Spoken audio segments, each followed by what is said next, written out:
Ahora vamos a hablar acerca de la población y muestra, conceptos que debemos tener claro para desarrollarlos en el artículo de investigación. En pantalla vemos un esquema que representa la población de estudio y la muestra. Asimismo vemos conceptos de criterios de selección, de fórmula de tamaño muestral y tipo de muestreo. Vamos a explicar en qué consisten cada uno de estos. La población va a estar referida al conjunto de unidades de estudio a través de la cual nosotros vamos a obtener las unidades de estudio que cumplan los criterios de selección para poder hacer nuestro trabajo de investigación. Es decir, si yo deseo hacer un trabajo de investigación en seres humanos, primero debo ubicar dónde va a ser el lugar de donde van a proceder mis unidades de estudio. Las unidades de estudio que vayan a cumplir con mis criterios de selección recién van a conformar mi población de estudio. Es decir, la diferencia entre una población en general y la población de estudio es que en esta última las unidades de estudio cumplen los criterios de selección que he establecido yo como investigador en un trabajo científico. Lo ideal sería estudiar a toda esta población de estudio para poder extrapolar los resultados a este mismo grupo y que mi trabajo de investigación gane mayor realce. Sin embargo, por razones de dinero y de tiempo, no es factible estudiar a toda la población de estudio y muchas veces nosotros sacamos una muestra. Y esta muestra que sacamos de la población de estudio está en base a lo que es la fórmula de tamaño muestral y al tipo de muestreo. Estos dos conceptos van a poder guiar al investigador a tener una muestra representativa. ¿Por qué se da el concepto de representativa? Porque va a representar a la población de estudio. De esta manera, una muestra representativa que involucra sí o sí la aplicación de una fórmula de tamaño muestral y la aplicación de un tipo de muestreo podría permitirme a mí como investigador generalizar los resultados.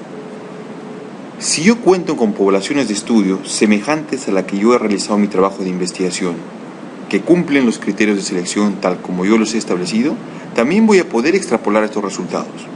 Pero si hablamos de personas con otros criterios de selección, yo no podría generalizar. Lo importante es que tú puedas generalizar los resultados obtenidos de tu muestra a tu población de estudio, puesto que si no puedes generalizar, solo van a servir los resultados para tu muestra. Por lo tanto, la validez de tu estudio va a ser menor. Pero lo que normalmente se hace es un gran error, es generalizar los datos obtenidos de una muestra. Buscamos generalizarlo a la población en general, ni siquiera a la población de estudio. Entonces, como hemos entendido en los conceptos, este es un error que no debe cometerse. Y más bien podríamos comentar que este es un error bastante frecuente en muchos trabajos de investigación y sobre todo en la lectura de los diversos investigadores. Nosotros interpretamos como si los resultados de una muestra deberían extrapolarse a una población en general, no siendo así. Veamos este ejemplo. Si yo tuviera una población de 10.000 pacientes, en los cuales yo desearía estudiar cualquier variable de intervención, esta sería mi población de la cual yo voy a extrapolar u obtener mis unidades de estudio. Pero estas deben cumplir unos criterios de selección. Al cumplir los criterios de selección se va a llamar población de estudio. Supongamos que los criterios de selección, que pueden ser de inclusión y de exclusión, cumplan 6.543 pacientes. Es decir, de los 10.000 pacientes, 6.543 cumplen los criterios de selección. Estudiar a 6.543 personas no solo va a significar inversión de dinero, sino también de tiempo. Por lo tanto, me conviene sacar una muestra. Entonces, esta muestra yo la voy a poder obtener con ayuda de mis fórmulas de tamaño muestral. Supongamos que la fórmula de tamaño muestral me haya permitido obtener 625 pacientes. Es en este momento en que yo debo elegir 625 personas de 6.543 pacientes. La pregunta es: ¿cómo elijo 625 de 6.543? Esa respuesta va a tener el nombre de tipo de muestreo. Es decir, yo puedo tener un tipo de muestreo probabilístico que me garantice que las 6.543 personas tuvieron la misma probabilidad de ser elegidas. Y dependiendo del muestreo, que puede ser aleatorio simple, estratificado, entre otros, yo habría escogido estos 625 pacientes. Podríamos esquematizarle el muestreo así. Acá representan a todas las personas de la población de estudio y solo los que han sido seleccionados por un sorteo simple, que las vemos acá en un círculo más grande rodeando a la circunferencia negra, serían los que han sido elegidos para formar parte de la muestra. Bien, entonces, habiendo dado este entendimiento acerca de los conceptos de población muestra y población de estudio, podemos definir que la población es el conjunto completo de individuos, animales u objetos con una característica o atributo común observable. Principalmente el término de población está dado para seres humanos. ¿Qué van a ser los criterios de selección? Van a ser todas aquellas características que deben poseer las unidades de observación para que puedan ser consideradas como parte de la población de estudio. Se pueden también describir criterios de inclusión y criterios de exclusión por separado. Estos criterios son los que me van a permitir a mí filtrar mi población de estudio de la población en general. Y se supone que estos criterios van a ser los que me van a permitir hacer una buena estandarización en base a las variables que yo quiero investigar, de manera que pueda controlar los factores de confusión o las otras covariables que podrían estar interactuando al momento de obtener mi resultado.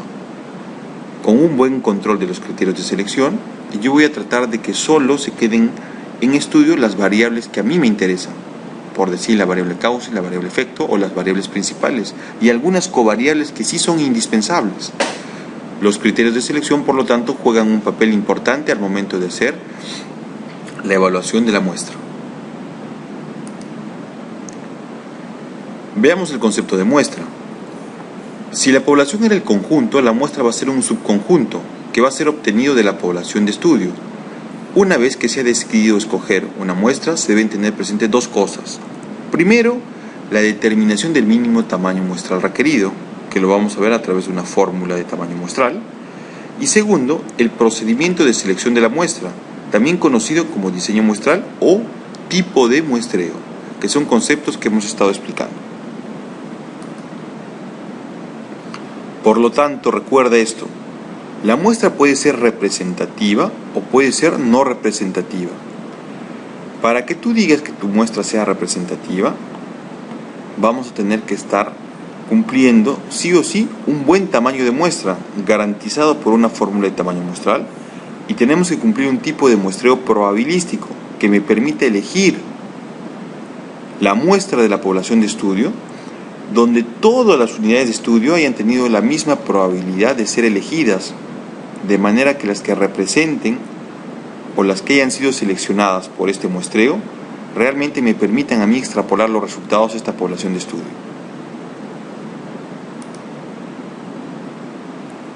Cuando hablamos de tamaño muestral, tenemos que decir que para la mayoría de estudios, el mínimo tamaño muestral requerido se estima a través de la aplicación de fórmulas. De hecho, hay una fórmula de tamaño muestral para cada tipo de estudio, y dependiendo si yo tengo una variable cualitativa o cuantitativa. Existe una fórmula para cada tipo de estudio en particular. Veamos a ver un concepto que debemos conocerlo, que es acerca del grupo de estudio. Esta terminología ha sido utilizada ampliamente con el advenimiento de los estudios de tipo experimental, que básicamente son un grupo de sujetos de experimentación. Cuando nosotros realizamos trabajos experimentales, ensayos clínicos, no es fácil aplicar los conceptos de población de estudio y muestra. Estos conceptos están dados principalmente para estudios de tipo observacional, tanto analíticos como descriptivos. Sin embargo, cuando hablamos de trabajos experimentales, por lo general nosotros hacemos un trabajo en grupos de estudio que cumplan los criterios de selección.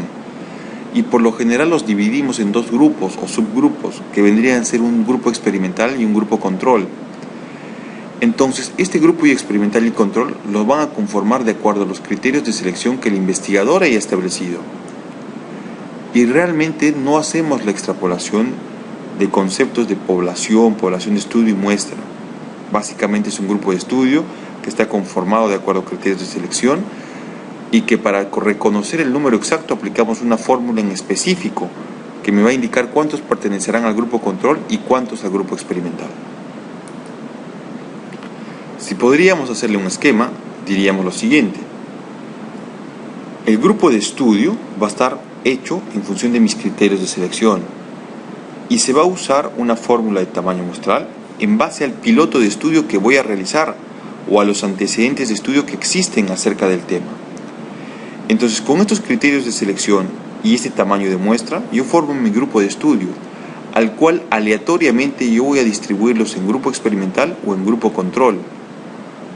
El número exacto me lo dará la fórmula de tamaño muestral.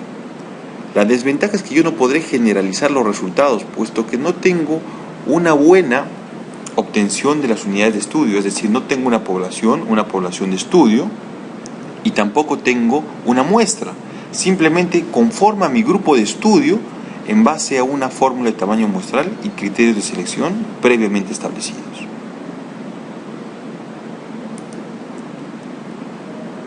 Hay un concepto que también tenemos que explicarlo, que es acerca del tipo de muestreo, que habíamos dicho que es la forma de cómo es que yo voy a elegir mi muestra de mi población de estudio. El tipo de muestreo puede ser probabilístico o no probabilístico. Probabilístico quiere decir que todos tengan la misma probabilidad de ser elegidos, y no probabilístico sería lo contrario. No todos tienen la misma probabilidad de ser elegidos para conformar mi muestra. Dentro del primer grupo tenemos las alternativas de aleatorio simple, sistemático, estratificado y por conglomerados.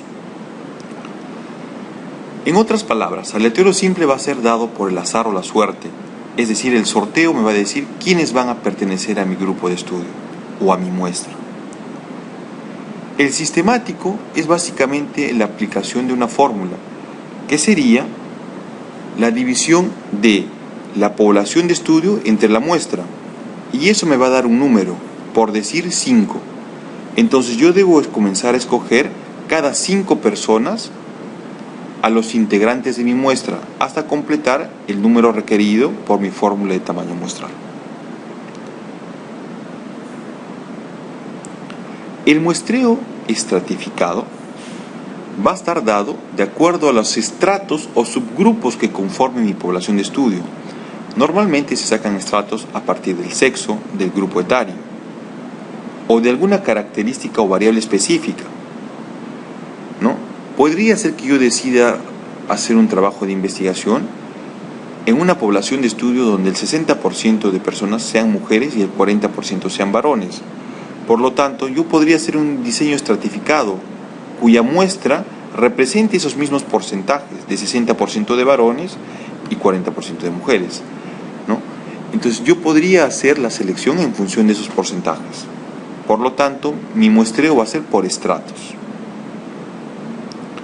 Y el por conglomerado se va a aplicar cuando mi población de estudio sea muy grande y yo no tenga exactamente la lista de las unidades de estudio que conforman mi población de estudio y solo pueda tener un aproximado. Entonces normalmente lo que haría acá yo es obtener mis unidades de estudio para mi muestra en función a conglomerados que podrían ser vecindarios, podrían ser escuelas, colegios, podrían ser universidades, etc. Yo no tengo la lista completa de mis unidades de estudio, pero sí puedo sacar mi muestra por un grupo grande que no va a estar conformado específicamente por una persona, sino va a estar conformado por una institución o un vecindario, etc. Cualquiera de estos tipos de muestreo me van a asegurar que tengan la probabilidad de que las unidades de estudio puedan pertenecer a la muestra. En cambio, el muestreo no probabilístico, que puede ser por conveniencia, incidental o de voluntarios, no tiene mayor peso metodológico, producto de que los sujetos no tuvieron el mismo chance de ser elegidos.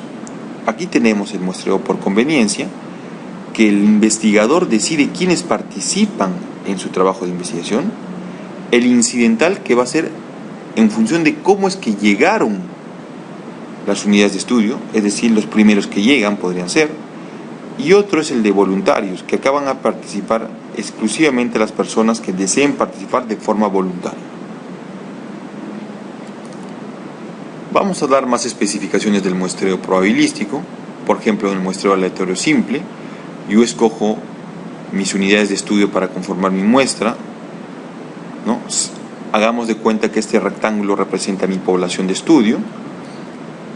Dentro de ellas están cada una de mis unidades de estudio, y yo voy a seleccionar el número de tamaño muestral que me ha salido en mi fórmula, pero mediante el azar. Entonces cada círculo representa la que ha podido ser elegida. En cambio, el muestreo sistemático, como les dije, era dividir la población de estudio entre la muestra, ¿no? Entonces, de lo que me sale, por decir, en este caso sería 7, 1, 2, 3, 4, 5, 6, 7. Entonces yo elegiría a mis pacientes cada 7 personas, ¿no? Entonces el siguiente también tendría que ser cada 7, 1, 2, 3, 4, 5, 6, 7 sería este. Y el siguiente también tendría que ser de 7 personas, 1, 2, 3, 4, 5, 6, 7. Y así sucesivamente hasta tener el número completo de acuerdo a mi fórmula de tamaño muestral. El estratificado, dijimos, por decir, de este grupo donde se ven menos circunferencias negras, tiene un menor porcentaje de sujetos que del que representa el lado derecho del rectángulo, donde hay más circunferencias negras.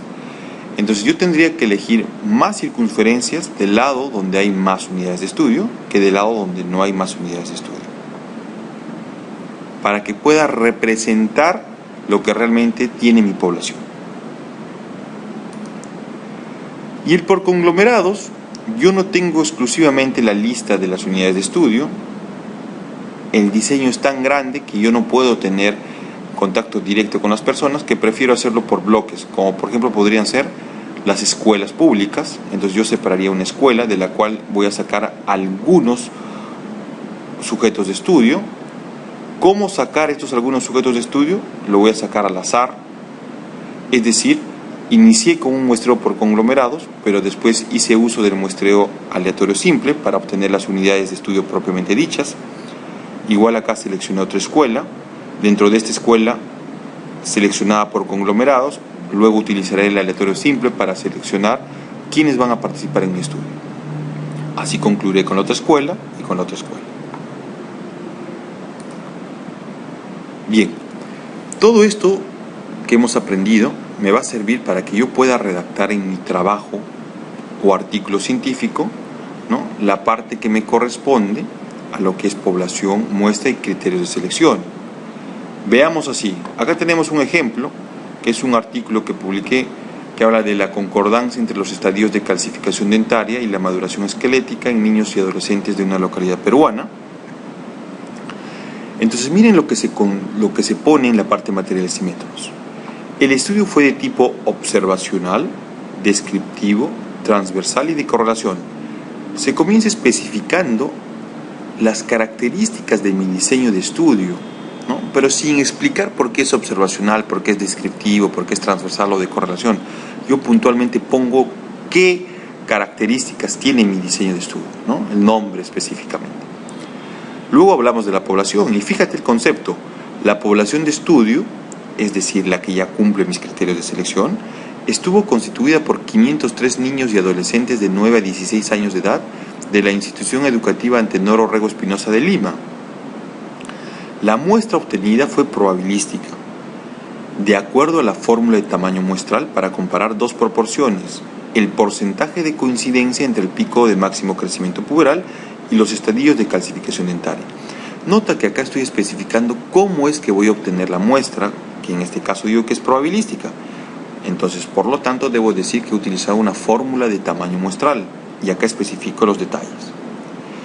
Luego digo, estuvo conformada por 182 niños y adolescentes que cumplieron los criterios de selección. Fíjate, entonces ahora voy a comenzar a mencionar seguramente la conformación de mis grupos. Se conformaron 7 grupos de 26 adolescentes, 13 varones y mujeres por cada grupo etario, a los cuales se les tomaron 182 radiografías de mano y muñeca y 364 periapicales, todas registradas en el mismo momento. La selección de la muestra por cada grupo etario se realizó mediante el muestreo probabilístico aleatorio simple. Recuerda, para que yo pueda hablar que mi muestra es representativa, debo hablar sí o sí de una fórmula de tamaño muestral, que acá la estamos aclarando, y debemos hablar de un tipo de muestreo probabilístico, en este caso el aleatorio simple. De igual forma, tú, cuando redactes la primera parte de la sección materiales y métodos, en el que vas a mencionar el tipo o diseño de estudio, luego la población, los criterios de selección, la muestra y cómo ha sido obtenida la muestra, debes detallar características muy parecidas a este ejemplo. Continuamos con el artículo y acá mencionamos los criterios de selección y comenzamos a enumerarlos. Los criterios de selección fueron niños y adolescentes nacidos y residentes en la localidad de estudio, es decir, en Lima, con por lo menos 2 generaciones previas de ancestros peruanos, de tal edad, de tal estado nutricional, libres de enfermedad sistémica y ósea, etc. Que tengan condición dental normal, sin impactaciones, transposiciones dentarias, sin tratamiento ortodóntico previo, sin extracciones, etc. Estos son los criterios de selección. Entonces, con esto estamos dando el ejemplo de qué es lo que queremos que ustedes redacten en la primera sección de su artículo correspondiente a materiales y métodos. Tenemos otro ejemplo, este ya también está publicado en el European Journal of Orthodontics el año 2009, que dice prevalencia de la mordida cruzada posterior y hábitos de succión en niños brasileños de 18 y 59 meses de edad. Fíjate los detalles que pone. Este estudio transversal fue llevado a cabo en la ciudad de Recife, en Pernambuco, Brasil. Fue aprobado por el Comité de Ética de la Universidad de Pernambuco. La muestra comprendió niños de ambos sexos menores de 5 años, examinados durante la campaña nacional de vacunación contra la polio. Esto fue el año 2005. Los autores señalan que esta es la campaña con mayor cobertura. Por lo tanto, iban a ir la mayor cantidad de niños, o casi todos los niños. Una muestra representativa, fíjate, representativa de los niños fue calculada usando el programa EpiInfo 6.0, es decir, ellos obtuvieron su fórmula de tamaño muestral mediante este software. Los siguientes datos fueron consignados. La población fue de 133.797 niños, todos menores de 5 años. La prevalencia estimada por artículos previos fue de 10%, trabajaron a una precisión de 2% y a un nivel de confianza de 99%. La muestra calculada fue de 1.477 niños, sin embargo en la campaña se obtuvo datos de 2.750 niños, es decir, superaron ampliamente lo que les pidió la fórmula. Eso es bueno. Recuerda que mientras más muestra tengas, más te acercas a tu población de estudio, por lo tanto es mejor. Lo ideal sería estudiar a la población de estudio, pero por dinero y por tiempo no siempre se puede hacer eso. Entonces mira que este es un trabajo que tiene una muestra representativa, utiliza su fórmula de tamaño muestral y cubre casi todos los niños, ¿no?, que van a la campaña de vacunación. No habla de tipo de muestreo específicamente, probablemente hayan captado a los niños que hayan llegado primero o a los niños de forma incidental, ¿no? Pero ya estamos mostrando que hace uso de una fórmula de tamaño muestral con un adecuado control de los criterios para incorporarlos en una fórmula y el número superó ampliamente lo solicitado por una fórmula. Este es otro ejemplo de el uso de lo que es los conceptos de población de estudio, muestra, fórmulas de tamaño muestral y criterios de selección. Bien, vamos a resolver sus dudas seguramente en la clase. Gracias.